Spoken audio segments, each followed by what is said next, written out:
राज्य शिवरायाचे आहे. कैलासाच्या माथी जरी शिवशंकर विराजले, बघ माझ्या जिजाऊच्या पोटी शिवराय गरजले.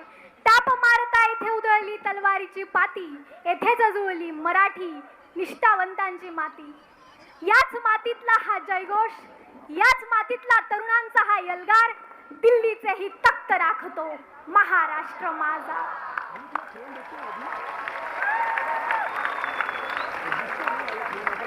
लहानपणी शाळेत जात असताना बाईंना विचारलं, बाई तिरंगातला हा पांढरा रंग नेमका सांगतो काय?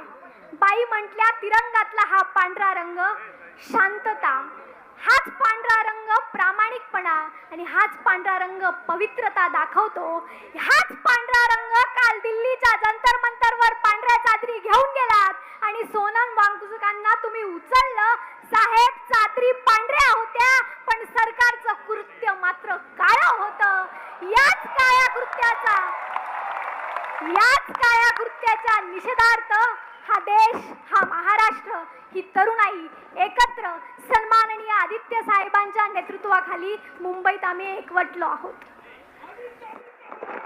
साहेबांना म्हणा, साहेब तुम्ही आमदार उचलून जाऊ शकतात, तुम्ही खासदार उचलून घेऊन जाऊ शकतात, पण या देशातला प्रामाणिक आवाज तुम्ही कधीच उचलून जाऊ घेऊ शकत नाही.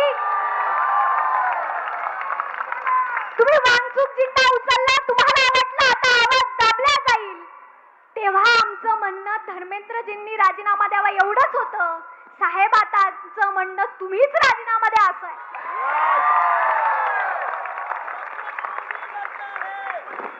हा तोच देश आहे ज्या देशात रेल्वेचा अपघात झाला म्हणून शास्त्रीजींनी राजीनामा दिला होता. ही नैतिकता होती.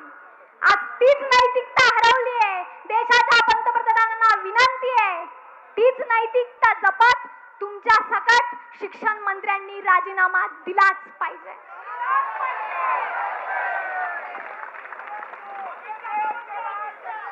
साहेब, 15 पेक्षा अधिक तरुण पोरांचे जीव गेले. 21 लोकांचे जीव गेले, तरुण पोरांचे जीव गेले.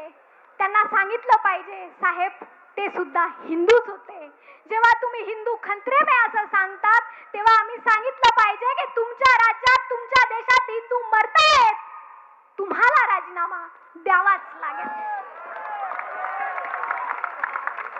मी पुन्हा सांगते, तुम्ही प्रभू रामाच्या आभूषणा चोरू शकतात, आमदार खासदार चोरू शकतात, आमची प्रामाणिकता, आमच्या देशाप्रती निष्ठता तुम्ही कधीच चोरू शकत नाही. आणि हीच प्रामाणिकपणा, हीच निष्ठता एकत्र ठेवून आम्ही एकत्र येऊ. साहेब, तुम्हाला राजीनामा द्यावाच लागेल, द्यावाच लागेल, द्यावाच लागेल. राजीनामा दो, राजीनामा दो, राजीनामा दो, राजीनामा दो. धर्मेंद्र प्रधान राजीनामा दो. धन्यवाद. जय हिंद, जय महाराष्ट्र.